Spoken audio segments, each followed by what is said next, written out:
नमस्कार। यूजीसी ने कैंपस में भेदभाव को लेकर कुछ नए नियम बनाए हैं और इन पर काफी बहस छिड़ी हुई है। तो आज हम इसी के अलग-अलग तर्कों को समझने की कोशिश करेंगे। देखिए, बहस का जो सबसे बड़ा मुद्दा है वो इसी सवाल से शुरू होता है कि क्या हाशिए पर मौजूद समुदायों की सुरक्षा के लिए बनाए गए किसी कानून पर सवाल उठाना अपने आप में एक तरह का पूर्वाग्रह है। इसी आरोप के इर्द गिर्द ना पूरी चर्चा घूम रही है। तो चलिए इस पूरे मुद्दे को एक एक करके समझते हैं। पहले देखेंगे कि क्या सवाल उठाना ही पक्षपात है।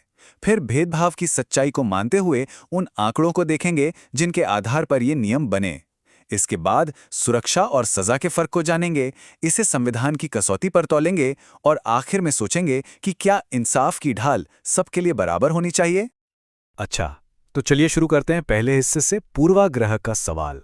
स्रोत का जो तर्क है वो यहीं से शुरू होता है कि जैसे ही आप इन नियमों पर कोई सवाल पूछते हैं तो आप पर दलित विरोधी या ओबीसी विरोधी होने का आरोप लग जाता है। स्रोत का मानना है कि किसी भी कानून पर सवाल पूछने से बात खत्म नहीं होनी चाहिए, अरे बल्कि ये तो एक मजबूत लोकतंत्र का हिस्सा है, जहां बातचीत और बहस के दरवाजे हमेशा खुले रहने चाहिए।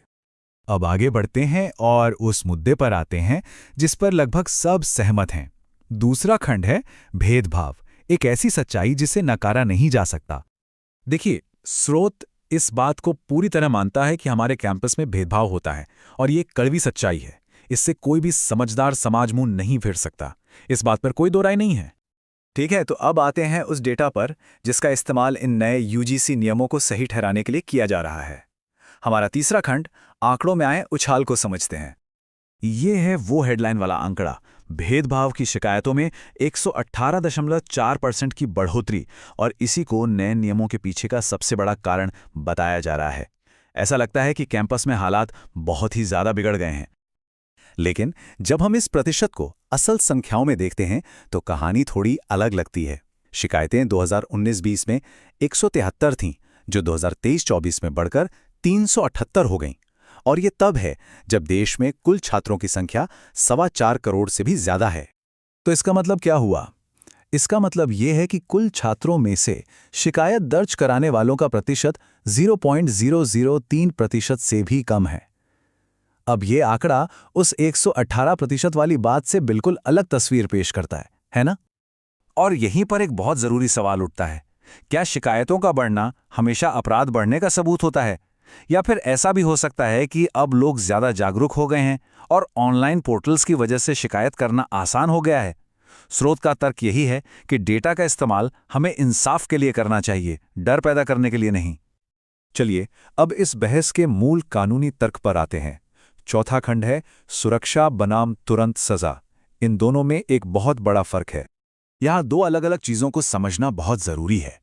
एक तरफ है पीड़ित को सुरक्षा देना, मतलब उसकी निगरानी करना, एक सुरक्षित माहौल देना, और दूसरी तरफ है आरोपी पर बिना किसी शुरुआती जांच के तुरंत कार्रवाई कर देना, जैसे कि उसे सस्पेंड कर देना।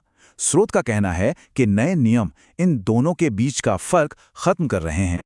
और यहीं पर न्याय का एक सबसे बुनियादी सिद्धांत आता है, निर्दोषिता का अनुमान।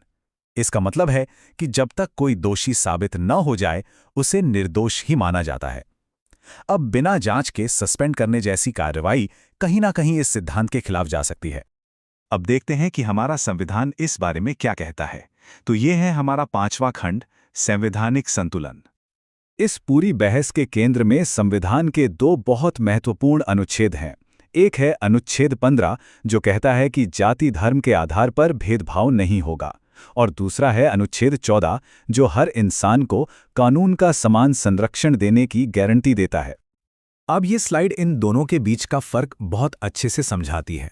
एक है पॉजिटिव डिस्क्रिमिनेशन, मतलब आरक्षण जैसे कदम जिनका मकसद ऐतिहासिक रूप से पिछड़े समूहों को बराबरी का मौका देना है।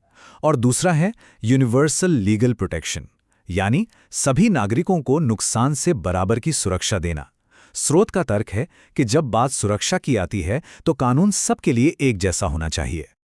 जैसा कि सुप्रीम कोर्ट भी कह चुका है, समानता का मतलब है किसी भी मनमानी कार्यवाही से सुरक्षा। कानून एक ग्रुप के लिए ढाल हो, ये तो जरूरी है, लेकिन वही कानून किसी दूसरे ग्रुप के लिए खतरा बन जाए, ये सही नहीं है। चलिए अब हम अपने आखिरी खंड पर आते हैं, जो इस सवाल को और बड़ा करता है। छठा खंड, क्या ये ढाल सबके लिए है? स्रोत यहाँ एक बहुत सीधा सा सवाल पूछता है कि अगर ऐसा कानून जरूरी है तो क्या इसे धार्मिक अल्पसंख्यकों या दूसरे समूहों को नहीं बचाना चाहिए जिन्हें कैंपस में भेदभाव का सामना करना पड़ता है? यूनिवर्सल जस्टिस यानी सबके लिए न्याय का तर्क बहुत साफ है। पहला, न्याय को सिर्फ पहचान नहीं बल्कि दर्द को पहचानना चाहिए। दूसरा, अगर कानून चुनिंदा होगा तो एक नए तरह का कानूनी भेदभाव पैदा हो सकता है।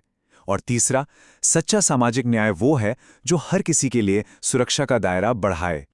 तो मुद्दे की बात यह है कि स्रोत का विरोध सुरक्षा से नहीं है बल्कि चुनिंदा सुरक्षा से है। उनका कहना है कि कानून की ढाल सबके लिए होनी चाहिए, सिर्फ कुछ लोगों के लिए नहीं। स्रोत के मुताबिक लक्ष्य एक ऐसा कैंपस बनाने का होना चाहिए जहां हर स्टूडेंट को यह महसूस हो, ये भरोसा हो कि कानून उसके साथ भी उतना ही खड़ा है जितना किसी और के साथ। और आखिर में हम इस एक सवाल के साथ इस चर्चा को यहीं रोकते हैं कि क्या न्याय की ढाल को सभी की बराबर रक्षा करनी चाहिए या फिर ऐतिहासिक गलतियों को सुधारने के लिए उसका चुनिंदा होना जरूरी है? इस पर सोचना तो बनता है।